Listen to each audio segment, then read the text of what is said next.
Hi, I'm sorry I'm not able to be with you since the swamp is in session. The House, I'm sorry. We're busy, fortunately, working to simplify your tax code. We want to put more money in the hands of the American people, imagine that, and to stop incentivizing businesses to move their operations overseas. Early on in this Congress, we tried to help him as much as we could by using the Congressional Review Act to eliminate regulations that were finalized in the waning days of the Obama administration, including some that are pretty important to the energy industry. In February of this year, a resolution disapproving the stream protection rule made it through both chambers of Congress. I was honored to be with the president at his side when he signed it into law. This one-size-fits-all rewrite of coal mining regulations would have created massive problems for our coal miners, stranded coal resources, and ultimately would have increased electricity costs for consumers and, of course, for your members. Unfortunately, not all of the energy-related Congressional Review Act resolutions passed both chambers of Congress.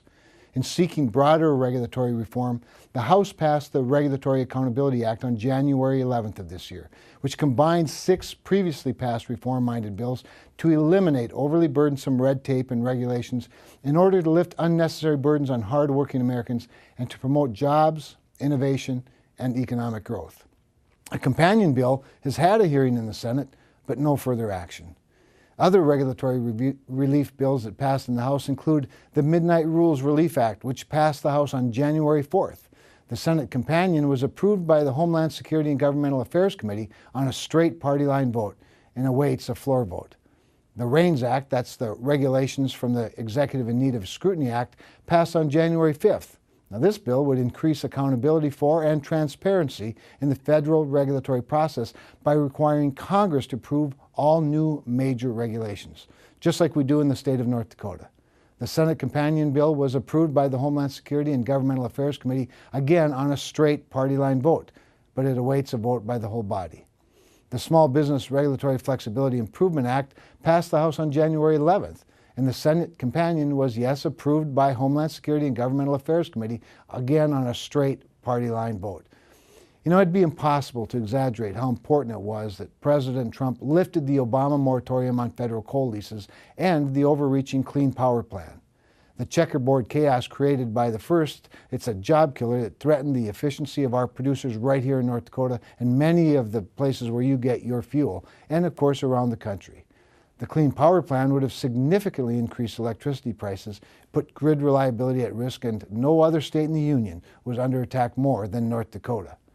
Speaking of reliability and resilience, I commend Energy Secretary Perry for bringing action to the conversation on the premature closure of baseload power plants. We all understand the importance of that. We must have a formula at the state and federal levels that attribute appropriate value to baseload electricity. I never cease being amazed at how little regard, or frankly even understanding, that many policymakers have for the importance of 24/7 electricity. I fear it's going to take a crisis to wake some people up. I'm also working to ensure that America leads as the energy innovators in the world. Focusing the Department of Energy on real-world problems identified by industry, we can continue to produce energy cleaner and more cost-effective, improving our environment and our economy.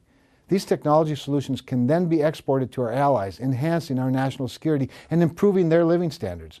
You, of course, at Basin Electric are at the center of finding and demonstrating these solutions, including the game-changing alum cycle, a zero-emission, net water-producing coal plant delivering cost-competitive electricity is within our grasp if the right policies are in place and the rules aren't stacked against the innovators. Imagine the possibilities. In fact, just today, as I record this, on this very day, I was able to put together a meeting in my office with the Deputy Secretary of Energy, Dan Brulette, a good friend of mine, a number of his undersecretaries and his chief of staff, meeting with members of the various G&T cooperatives, including, of course, Basin Electric's own Dale Nieswag. They had an important discussion about these technologies, about the extension of tax credits, as we're talking about tax policy, the importance of the resiliency and grid reliability studies and resiliency pricing mechanism that we've sent now over to FERC, and of course I've been commenting in favor of our baseload fuels, as well as, of course, the Department of Energy's grant programs that Basin Electric and the others have used so effectively to find the solutions that we seek. You know, I really appreciate the opportunity to share this message with you in this format and to serve in the United States Congress. Thanks for helping me do that. Thanks for being so accessible to me so that I can learn more about how to better serve you. I hope you have a productive annual meeting, and remember, it's always good to be us.